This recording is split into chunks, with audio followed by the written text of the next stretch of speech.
Hello বন্ধুরা, চলে এসেছি আমি আমার রান্নাঘরে, সোনার সংসার রান্নাঘর। তো দেখো, আমি এখানে ভালো করে চিংড়ি মাছের খোসাগুলো ছাড়িয়ে নিয়েছি। তারপর এটা নুন হলুদ মেখে এই দেখো লাল লাল করে একটু ফ্রাই করে নিয়ে এটাকে এখন তুলে নেব। তারপর এটাকে আমি বানাবো মালাইকারি, চিংড়ি মালাইকারি নারকেল বাটা দিয়ে।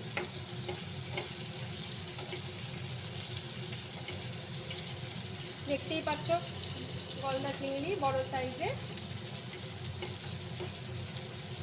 তো এটা গরম ভাতে মালাইকারিটা খেতে ভীষণই টেস্ট হয়। এটা হয়ে গেছে, এখন আমি নামিয়ে তুলি।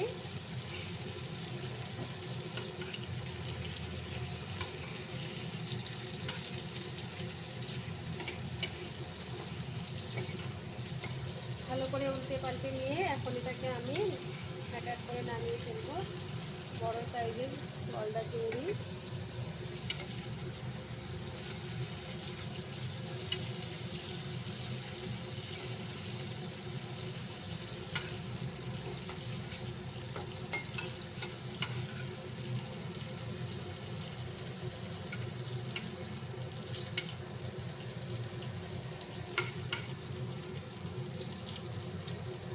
তো আমি এখানে জিরে ফোড়ন দিয়ে দিয়েছি আগেই। এখন আমি এখানে দিব গ্রেট করা টমেটো আর পেঁয়াজ রসুন সব গ্রেট করা। এটা আমি এখন এখানে দিয়ে দিব। ভালো করে নাড়াচাড়া করতে হবে, মশলাটা ভালো করে না কষলে খেতে ভালো হবে না। এর মধ্যে আমি দিব, এখন অ্যাড করব হলুদ,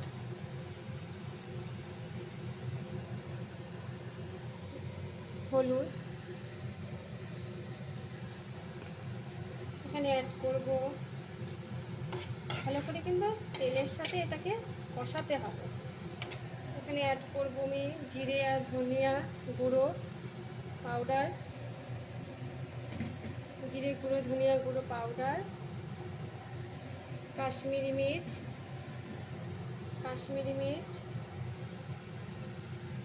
ভালো করে এটাকে মিক্সড করতে হবে। স্বাদ মতো নুন তো দিতেই হবে, আমি অলরেডি দিয়ে রেখেছি স্বাদ মতো নুন। এখন এখানে অ্যাড করব নারকেল বাটা। তারপরে ভালো করে এটাকে মিক্সড করতে হবে আর নাড়তে হবে। তো এখানে আমি নারকেল করে রেখেছি মিক্সিতে, তো এটা আমি এখানে দিয়ে দিব।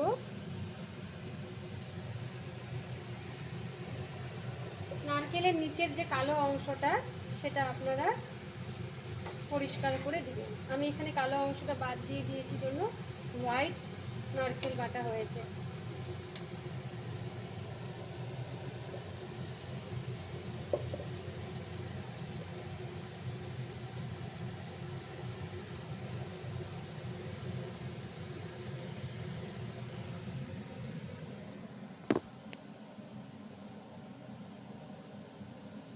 গ্যাসের ভলিউমটা মিডিয়াম ফ্লেমে দিতে হবে, তা না হলে মশলাটা লেগে যাবে, নিচে লেগে যাবে। তো আপনারাও গ্যাসের ভলিউমটা মিডিয়াম লোতে দিয়ে নেবেন আর মশলাগুলো ভালোভাবে কষাতে হবে, তা না হলে নিচে লেগে যাবে।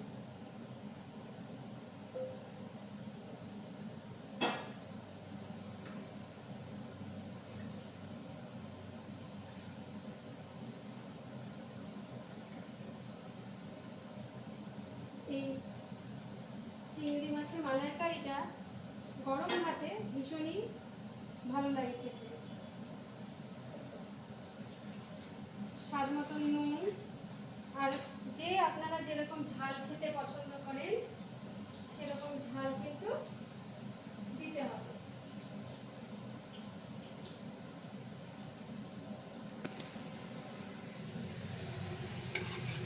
তো মশলাটা ভালো করে কষিয়ে নিতে হবে। আমি এখানে লঙ্কা দিয়ে দিয়েছি।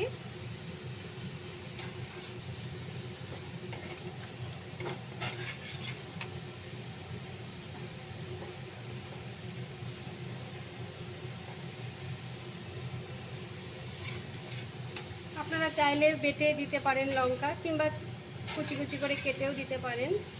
আমি এখানে চিড়ে দিয়ে দিয়েছি লঙ্কা, যেহেতু আমি বেশি ঝাল খেতে পছন্দ করি না, তার জন্য আমি ঝালটা একটু কমই দিয়েছি।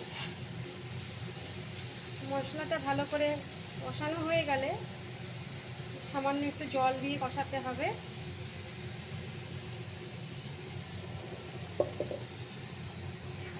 মশলাটা খুব ভালো করে কষতে হবে, কষতে হবে, কষতে হবে,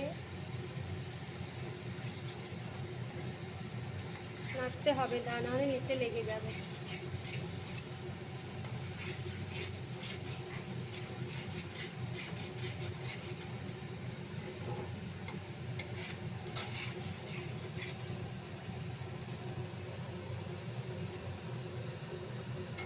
চিংড়ির মালাইকারি।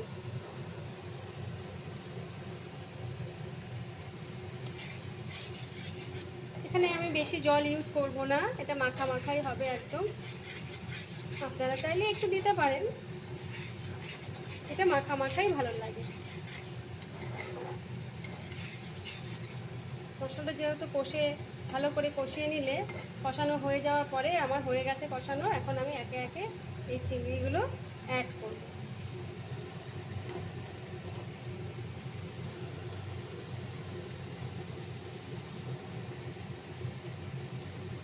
গরম ভাতে দারুণ লাগে খেতে।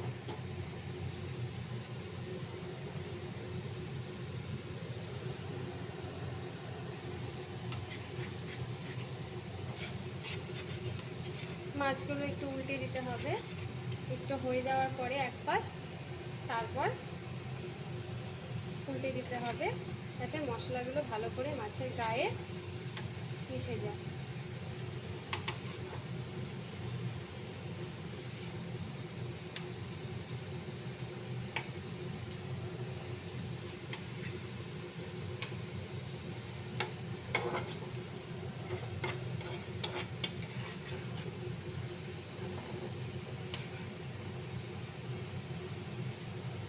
তাহলে রেডি হয়ে গেছে আমার চিংড়ি মাছের মালাইকারি। তোমরাও চটপট বানিয়ে ফেলো আর গরম গরম ভাতে সার্ভ করো।